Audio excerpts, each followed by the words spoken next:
তো hey guys, তোমরা সবাই কেমন আছো? অনেক দিন পর আমি একটা লং ভিডিও নিয়ে এলাম তোমাদের সবার সামনে। আমরা কোথায় যাচ্ছি, কি করছি সবই দেখাবো।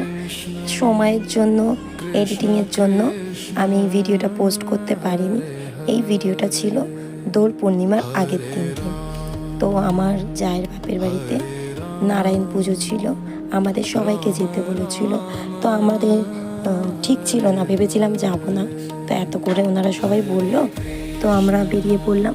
তো সন্ধ্যাবেলায় বেরিয়েছি, গিয়ে ফাইনালি পৌঁছালাম অনেকটাক্ষণ পর। তো পৌঁছানোর পর গিয়ে দেখছি যে এখনও ঠাকুরমশাই আসেনি। পুজোর জোগাড় জাটনি করে সব রেখে দিয়েছে, বসে আছে। অনেকক্ষণ হয়েছে, প্রায় 9টা সাড়ে 9টার পর ঠাকুরমশাই এলো। তো ঠাকুরমশাই এসে পুজোর জোগাড় জাটনি শুরু করে দিয়েছে। দেখো কি সুন্দর করে ঠাকুরমশাই সব কিছু নিজের হাতে গুছিয়ে নিচ্ছে, আর আমরা সব বসে বসে দেখছি। তারপর আমাদের অনেকটাই রাত হয়ে গেছে, আমরা তো যাব না করে ফাইনালি গেছিলাম। তারপরে অনেক রাত হয়ে গেছে, আমাদেরকে বাড়ি ফিরতে হবে। কারণ হচ্ছে তার পরের দিন দোল পূর্ণিমা। দোলের দিনকে আমার ঘরে গোপাল আছে, তোমরা সবাই জানো। আমার গোপালকে পুজো দিতে হবে, গোপালকে রং মাখাতে হবে, তার জন্য আমাদেরকে বাড়ি ফিরতে হবে। তো ওনারা সবাই বলেছিল থাকতে, তো আমরা থাকিনি, আমরা রাতেরবেলা বাড়ি ফিরে আসবো বলে। তো পুজোটা পুরোটা দেখার খুবই ইচ্ছা ছিল, পুজোটা পুরোটা দেখার সময় হয়ে ওঠেনি। তো দেখো ঠাকুরমশাই কী সুন্দর করে সাজিয়েছে, আমার তো একদম বাড়িতে আসার ইচ্ছা ছিলই না। তো কি করব, বাড়িতে আমাকে আসতেই হবে, অনেক রাত্রেবেলা।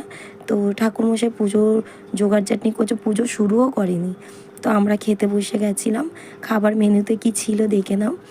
তো প্রথমে ছেলেকেই খাওয়াচ্ছিলাম লুচি, ছোলার ডাল, আলুর দম, চাটনি, মিষ্টি সবই ছিল। ওগুলো আর তোলা হয়নি, ছেলেকে খাওয়াতে খাওয়াতে পুরো ভিডিও করা হয়ে ওঠেনি।